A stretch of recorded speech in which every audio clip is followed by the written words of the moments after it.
बिस्मिल्लाहिर्रहमानिर्रहीम। अस्सलाम वालेकुम। आज की वीडियो में मुख्तार आम और मुख्तार ख़ास के बारे में बात करेंगे कि मुख्तार आम और मुख्तार ख़ास में क्या फ़र्क है। ये सिर्फ प्रॉपर्टी के लेन देन में इस्तेमाल होता है या कहीं और पर भी इसकी ज़रूरत पड़ती है। और मुख्तार आम से जब प्रॉपर्टी सेल की जाती है तो क्या उस पर गेन टैक्स एफबीआर का लागू होता है कि नहीं लागू होता। तो आज की वीडियो में इस बारे में मैं आपको बताऊंगा। अगर लागू होता है तो कितने परसेंट लागू होगा, या वो जो जिसके नाम जिसने मुख्तार आम दिया है या उसी के नाम से वो टैक्स जमा होगा। तो मुख्तार आम पावर ऑफ अटार्नी जो है, पिछली एक वीडियो कुछ दिन पहले मैंने अपलोड की थी, उसमें उसके बारे में बताया था कि कोई बंदा अपनी गैर मौजूदगी में या बिज़ी है, बीमार है या बार बार कोर्ट कचहरी नहीं आ सकता, तो उस सूरत में फिर वो अपनी तरफ से किसी को पावर ऑफ अटार्नी देता है, या बैरून मुल्क है तो बैरून मुल्क से मुख्तार आम आता है, तो उसकी जगह फिर वो बंदा जो है वो प्रॉपर्टी को सेल करता है।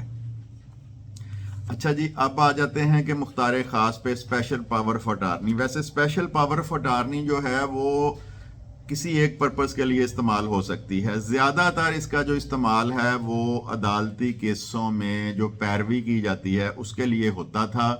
लेकिन अब क्या हुआ है कि लोगों ने इसको मुख्तार आम का जनरल पावर ऑफ अटार्नी का भी नेमुल बदल जो है वो तस्वर कर लिया है, और इस पे भी प्रॉपर्टियां ट्रांसफर करवा रहे हैं। पहले फर्ज करें पावर ऑफ मुख्तार आम लिया, उसके बाद उस मुख्तार आम से मुख्तार ख़ास ले लिया प्रॉपर्टी सेल करने के लिए, जबकि मुख्तार ख़ास में सिर्फ एक इख्तियार दिया जाता है, बेशक वो नक्शा बनाने के लिए हो, बेशक वो बिजली लगवाने के लिए हो या अदालती पैरवी करने के लिए हो।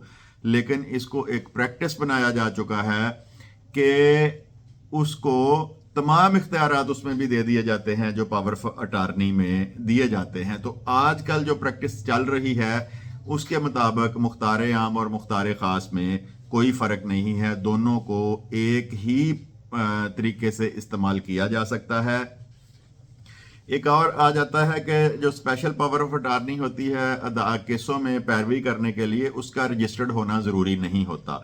लेकिन जहाँ पे प्रॉपर्टी की सेल परचेज आती है वहाँ पर पावर ऑफ अटार्नी का रजिस्टर्ड होना बहुत ज़रूरी है। सब रजिस्ट्रार ऑफिस में रजिस्टर्ड होती है। अगर तो बहन भाई आपस में देते हैं तो उस पर 3,000 रुपये के स्टैम्प पेपर लगते हैं, और अगर ये बहन भाइयों वाला रिश्ता ना हो, किसी और बंदे को पावर ऑफ अटार्नी देनी है, तो वैल्यू के 2% स्टाम्प लगते हैं, और उसके बाद सब रजिस्ट्रार ऑफिस में इसको रजिस्टर्ड करवाया जाता है। और उसके बाद जिसको मुख्तार आम लेने वाला जो बंदा है उसको वही इख्तियारात हासिल हो जाते हैं जो कि एक मालिक को होते हैं।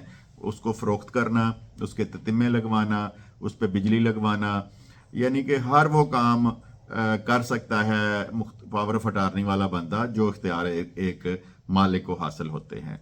तो अब यहाँ पे आता है कि जब प्रॉपर्टी मुख्तार आम ने सेल करनी है तो क्या उस पर गेन टैक्स लागू होगा,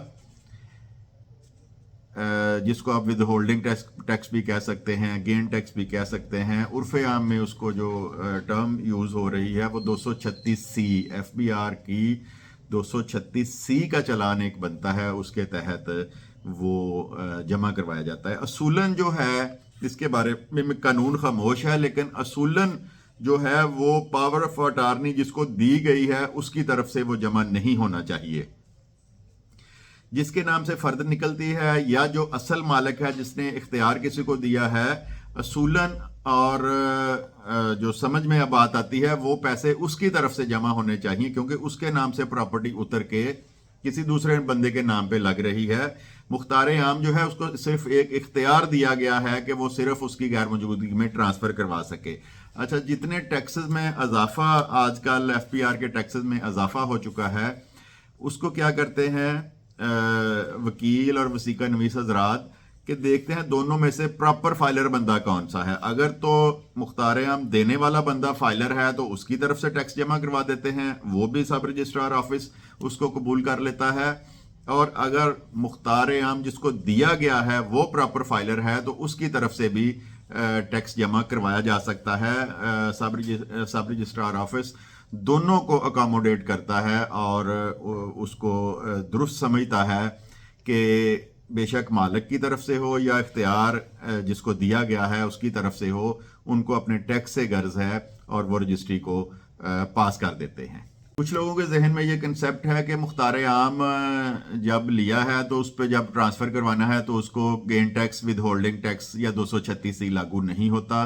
ایسی کوئی بات نہیں ہے۔ جس طرح مختار عام دینے والے نے اگر پراپرٹی کو ٹرانسفر کروانا ہو تو وہ ٹیکس دے گا، اسی طرح ہی جب مختار عام سے ایک بندہ پراپرٹی ٹرانسفر کروائے گا تو وہ بھی اتنا ہی، اگر وہ نان فائلر ہے تو 10%، اگر وہ لیٹ فائلر ہے تو 6%، اور پراپر فائلر ہے تو 3% ٹیکس ادا کرے گا۔ تو پھر اس کی جو رجسٹری ہے وہ رجسٹرڈ ہوگی۔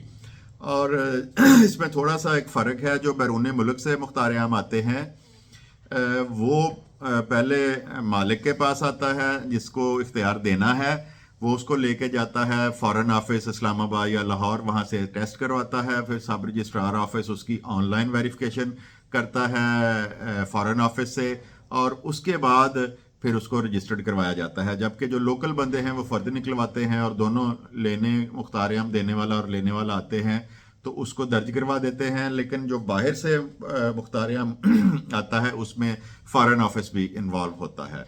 تو لازمی اس کو شیئر کریں، ویڈیو کو، چینل کو بھی سبسکرائب کریں، اور انشاءاللہ کل ایک نئے موضوع کے ساتھ ایک نئی ویڈیو کے ساتھ اپلوڈ کی جائے گی۔ خدا حافظ۔